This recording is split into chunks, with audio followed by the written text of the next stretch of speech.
Let's continue your discussion. Let's continue your discussion. Let's go to activity-based management or ABM. So this is a minor subtopic for theory purposes lang, pero discuss na rin natin. Sir, ano ba ibig sabihin ng activity-based management or ABM? Okay, so ABM is a process in identifying value-adding activities and non-value-adding activities. So, ano difference ng value-adding activities and non-value-adding activities? When you say value-adding activities, these are activities that are necessary to produce a product.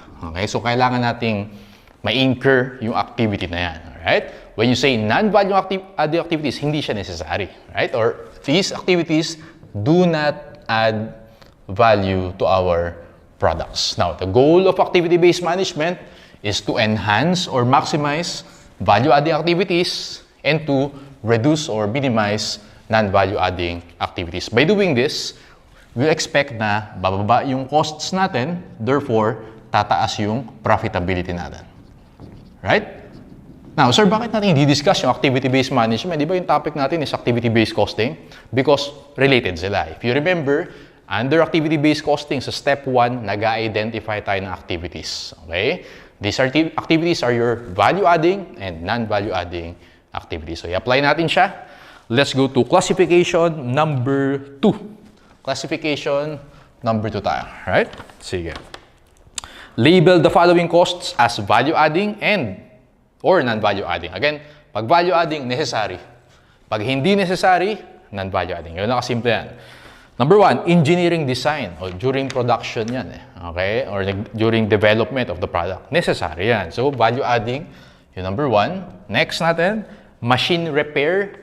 Nagre-repair ka na. So, nakapag-produce ka na. Non-value-adding yan. Okay? So, tandaan mo lang, kapag during production, na-incur yung activity or yung cost, value-adding. If nakapag-produce ka na ng product, non-value-adding na yan.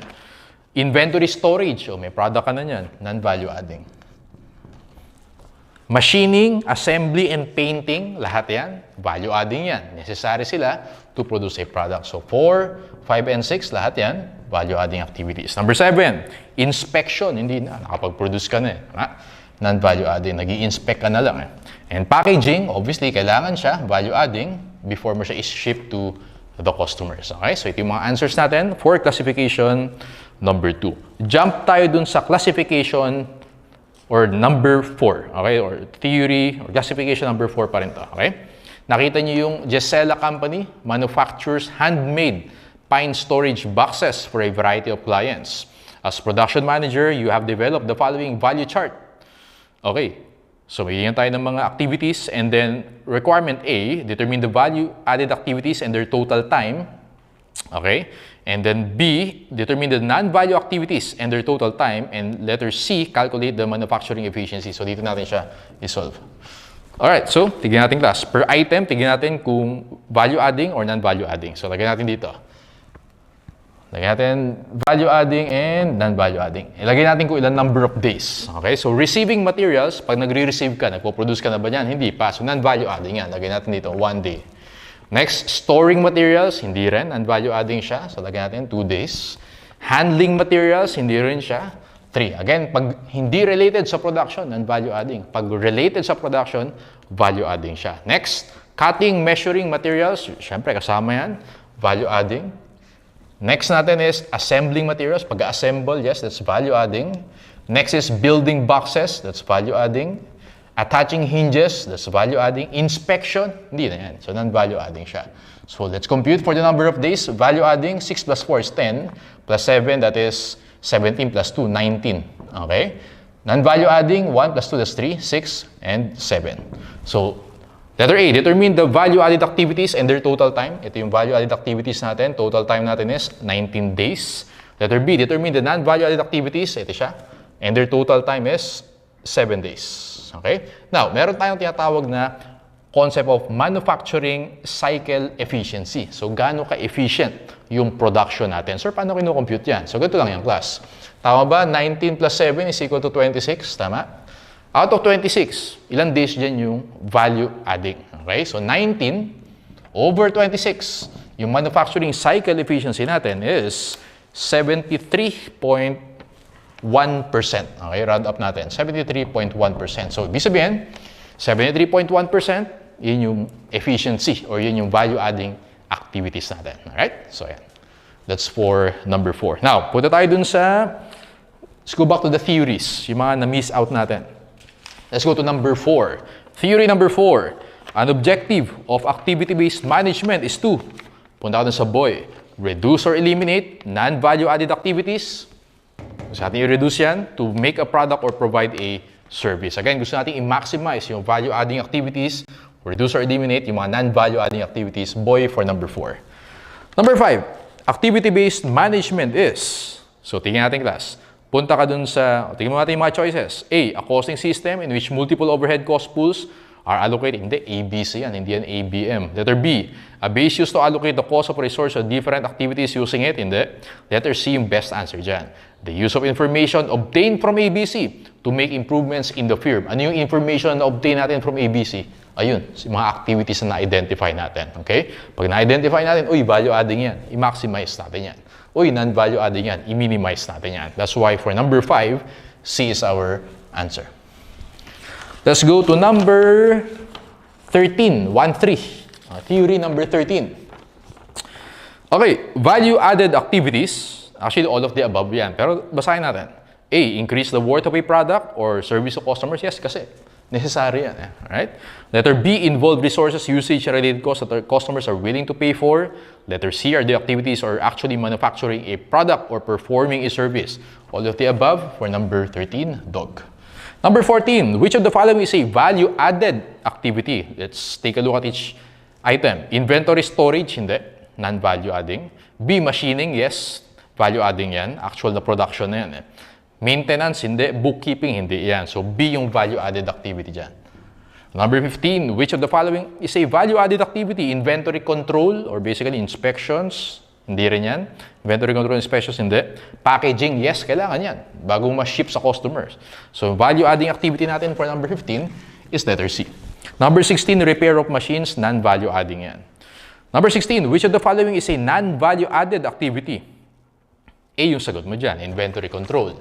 Yung B, C, and D, machining, assembly, and painting, value-adding yan. Alright? Number 17, which of the following is a non-value-added activity? Painting, finishing, packaging, value-adding yan. Ang non-value-adding is building maintenance. Letter D for number 17.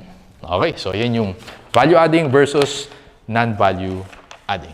Next is activity levels. Okay, so we have 5 levels kapag nag-i-incur tayo ng mga activities. Okay? So isa-isay natin class and then apply natin sa mga theories natin. So again, mga minor topics na lang to, pero mas maganda na daanan pa rin natin siya. Okay? So, every time we consume activities, iba-ibang level yan. First, yung pinaka-basic level is the unit level. Okay? So, for each unit, yun yung nai-incur natin. Later, may mga examples tayo sa handouts. Next level natin is on a batch level. Next is on a product level. Pag sinabing product level, per product line. Okay? Next is factory level. Ito siya. Buong factory na natin na kukonsume yung activity. And yung biggest activity level is the organizational level or buong company. Okay? So, ulitin ko class, nagko-consume tayo ng activities on a different level. Right? Unit level, yun yung pinaka-basic. Next is batch level. Next is product level, factory level, and organizational level. So, tingnan natin yan para ma-appreciate natin, apply natin. Let's go to classification number 3. Muna tayo dito. Classification number 3.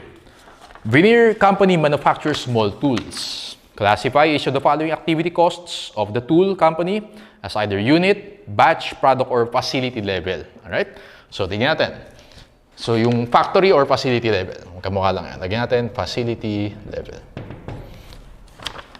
Plant management.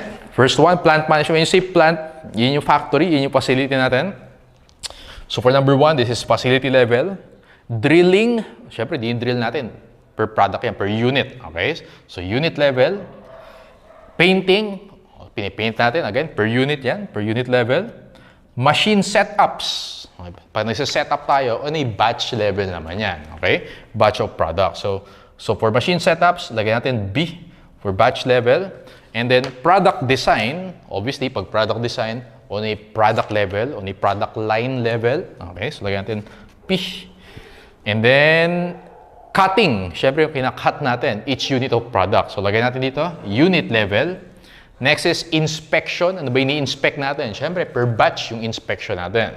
Number 7 is per batch level. And number 8, inventory management. Okay, so yung kinokontrol natin, inventory management or minomonitor natin per product line. Okay, so this is product level. Ayan, yun yung mga answers natin for classification number 3. Okay, so sagutan natin class yung related theory questions dyan. Theory number 20. 2-0. Okay, theory number 20. Theory number 20, blank are those performed each unit a unit is produced or sold. Siyempre, unit level yan. Alright, so letter D for number 20, dog. Number 21, costs that are common to many different activities within an organization are known as organizational level. Letter boy. Ang maganda example class ng organizational level, let's say, IT support or technical support. So, yung IT, di ba, buong organization yung gumagamit yan. So, yung activity na yun, yung IT support, is considered as organizational level. Alright? Sige, number 22. Blank are those that a company performs when it makes a group of units. Ano dito yan? Group of units, batch level. Okay? Letter A for number 22. Number 23. Blank relate to an entire plant. Okay? That is facility or factory level. For number 23, that is boy for facility sustaining activities. Number 24, examples of activities at the unit level. So actually, tingnan natin yung per item, no, per choices. And tingnan natin kung anong klaseng activity yan. A, cutting, painting, and packaging, unit level yan. Kaya sagutan natin sa number 24 is A. Right?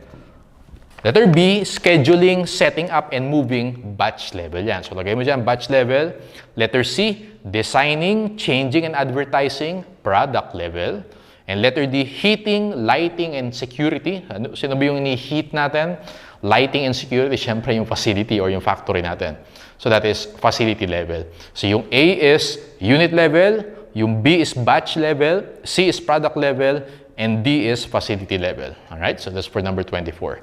Number 25, examples of activities at the product level. Again, letter C, designing, changing, and advertising. Number 26, example of activities at the batch level. Letter B, scheduling, setting up, and moving. And number 27, example of activities at the plant or facility level. Letter D, heating, lighting, and security. Okay, almost finished na tayo. I think dalawang items na lang, no? Theories 18 and 19. Okay, so last concept for this topic is quality costs. All right, now, our goal as a company is to deliver high-quality products. Okay, when you say high-quality products, gusto nating class, konti lang yung defects or pwedeng zero defects. When you say defects, yun yung mga spoiled units or mga spoilages natin. As much as possible, lahat ng i-deliver natin to our customers, gusto natin high quality. Okay? Let's try to avoid yung defects or mga spoiled products. Alright? Because by doing so, makaka-ensure tayo na mas tataas yung profitability natin.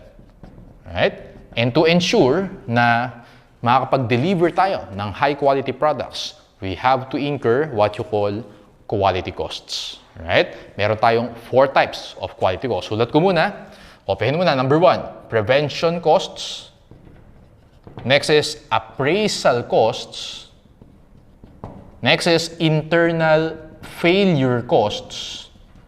And number 4 is external failure costs. Again, for theory purposes lang. So gusto ko lang i-discuss ang mabilisan para for this topic, kaya natin mag-solve. And just in case may mga theory questions, kayang-kaya rin natin sagutan yan. Alright? So again, when you say quality costs, these are the costs that we incur to make sure na lahat ng products na may-deliver natin to customers are of high quality. When you say prevention costs, these are costs we're trying to avoid defects during production. Okay, sa production pa lang. Na-try na natin na i-avoid yung mga defects na yan. Examples are training of the workers or workers training. Pag properly train natin yung workers, ma-avoid natin yung mga defective units na yan. Ano pa? Proper maintenance of our production line. Ito yung mga example of prevention costs. Workers training and proper maintenance. Okay? So again, pag sa prevention, during production pa lang, yun yung mga cost na i-incur natin to make sure na walang defects na sa products natin. When you say appraisal cost naman, class, identification of defects before shipment. Identification of defects before shipment. Bago natin i-ship yung products to our customer. Tawag natin dyan, appraisal cost. Anong example yan? Inspection costs. Inspect muna natin. Baka may mga defects. Okay? Pag-identify pa lang yan. Before shipment, hindi pa natin i-deliver to our customers. Tawag natin dyan, class, appraisal cost. Internal failure cost naman, class, ito yung actual removal of defects before shipment. Okay? Sir, di ba may before shipment na dyan? Yes, yung appraisal, pag-identify pa lang, pag-i-inspect pa lang. Pero yung actual removal, ang tawag natin dyan actually in cost accounting is rework costs. Okay, mga rework. Pag actual na nire-rework mo na, ang tawag na doon class is internal failure costs. Okay? And last one is external failure costs na ship na to the customers. Okay? Have already been shipped to the customers, kaya lang nagkaroon bigla ng mga defects. So examples nito, yung mga warranties, okay, or mga replacements. Ayan. So, yan example of external failure costs. Again, quality costs, meron tayong 4. Prevention, during production. Appraisal, before shipment, pero yun pa lang yung pag-identify mo ng defects. Internal failure, before shipment din yan, pero yun yung actual na gumagastos ka na for reworking the units. External failure, na-ship mo na sa customers, and then babalik sa'yo for warranties and replacements. We call it external failure costs. Alright. Last 2 items. Let's go to theory number 18. The cost of processing customer complaints. Okay, so kapag nagko-complain na si customer, tingin mo alin dito yan? Siyempre, na-ship mo na yan sa customer. Alright? Kaya ang sagot mo na dyan is external failure cost. Boy for number 18. And then number 19, worker training. Okay, yung example natin kanina. Workers training, proper maintenance ng production line natin, prevention cost naman yan. Okay, for number 19, final answer is dog. Okay, so I think we were able to answer all the questions in our handouts. That's it for activity-based costing. Pinnacle babies, malapit na kayong maging CPAs.